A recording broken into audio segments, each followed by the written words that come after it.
Hi everyone, welcome back. I hope y'all are doing great. I hope you're preparing for the new year. Quite sure many people have got resolutions and things that they're gonna not do or gonna do, etc., etc. I am here to share with you a project. We're gonna do a project, and I'm gonna share a project with you for the Pinterest Inspiration Collaboration hosted by Kimber Creations. We post the last Saturday of every month for 2019. So we've been doing it for 12 months now.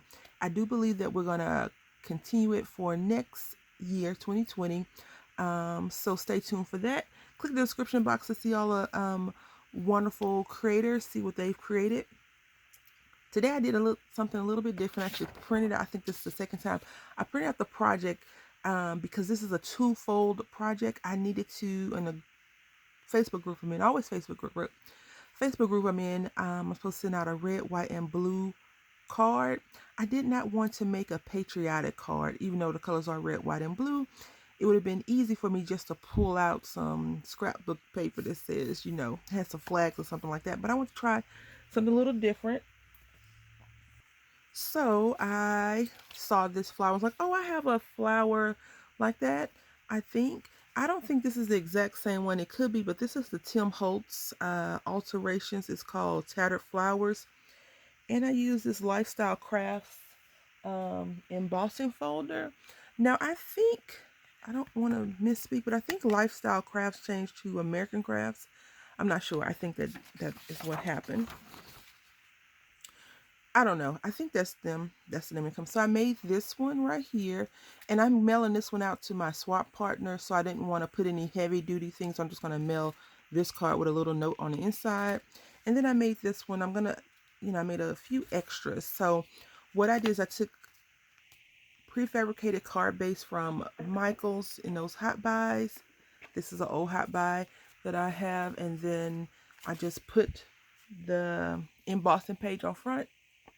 And I'm also using, the thank you comes from the paper pumpkin kit that Sarah sent me, and some happy mail, some friend mail that I showed you all.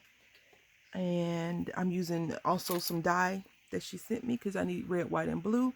And here's the card front. So even though it says love on here, that would be great, but we don't need that.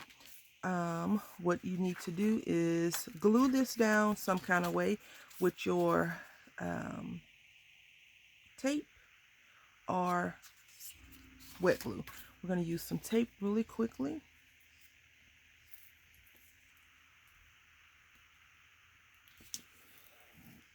So much for real quick, right? Once you get your tape down, burnish that down so that the strip is easy to come up. Now this is exactly the same size as the card front. The card base, excuse me, this card front is the exact same size. So it's going to be off the page just a little bit because I think that these cards, even though they measure out 4 1/4 by 5 1/2, are slightly small.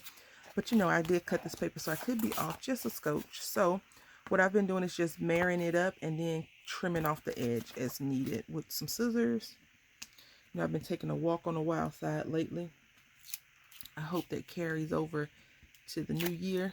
Walking on the wild side of crafting, it is. Not in life. I've already did that part of living. Now it's smooth sailing. Okay. And it has this little wrinkle on the side, so it's okay. And now just stand this up. And I put it on the edge. And then I just burnish it down. And you can see that this kind of looks like flowers too. So that's why I chose that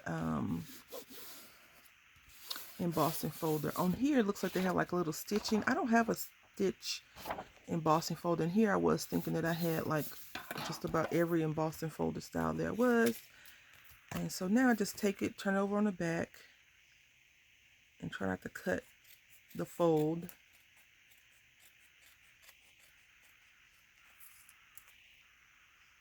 Okay, once you get your card to the size you want, make sure it opens the right direction. And so with these, I just took some paper. This is Joanne Fabric 110 cardstock. I think it's 110. It's so heavy. It's real heavy, which is great.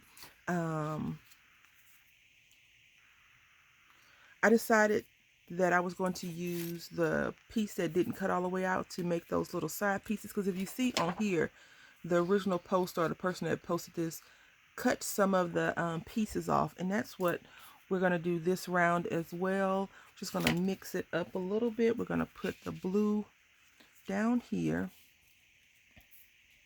and then we're going to put the red up here.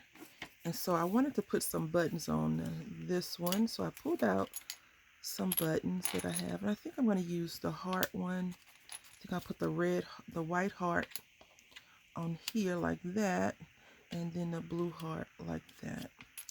So first what I do is I just turn this over just like this, so I can see where I want to glue it, or I just glue it down and cut it off, because you see right here this little piece is going to get cut off.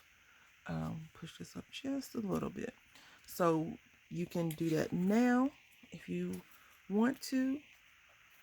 I'm just going to cut it right here, because that way I'll know not to put any glue on that petal,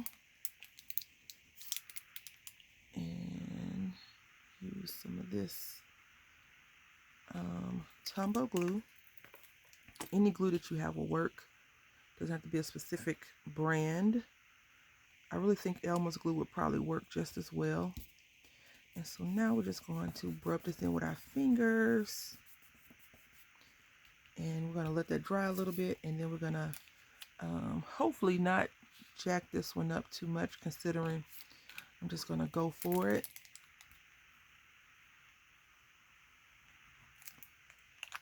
This card, you know, I always tell y'all that I like to do assembly line cards versus one at a time, but for this I did actually do one at a time cards, meaning I did all of them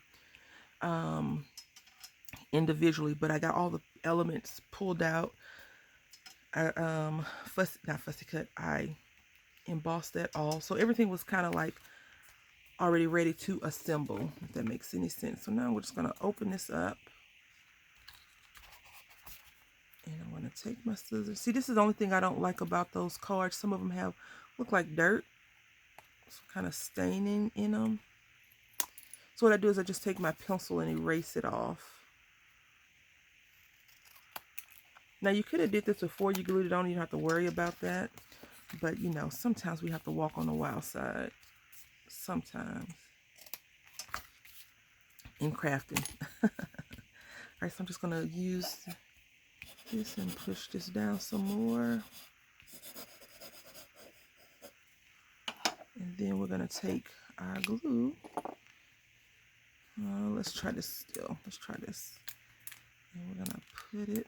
These are some big, thick buttons. I don't remember where I got them from. Probably Hobby Lobby. Maybe. I'm not sure. That's a cute one. I could get this to the big roommate. Right? So you can put on the refrigerator. I don't know. I probably won't give it to the big roommate. But, you know, these work up really fast, especially if you have all the stuff that you want already prefabricated. And I'm going to leave the link, of course, for all the pins, just like all the previous pins, in the description box, so you can check that out and see if you would like to make some. All right, so I stamped this out already, cut it down, brandy cutting, not any official cutting. Put this foam on the back, Dollar Tree foam. I'm going to move this over just a little bit, and that slid some, but it will dry. And that is our card. See, not too long of a video and not too long of a card, right? All three of them the same concept, just different execution. I want to say thank you all for watching. Please check out the other participants in this fun collaboration, and I hope to see you next year for the first installment. Until next time, happy crafting.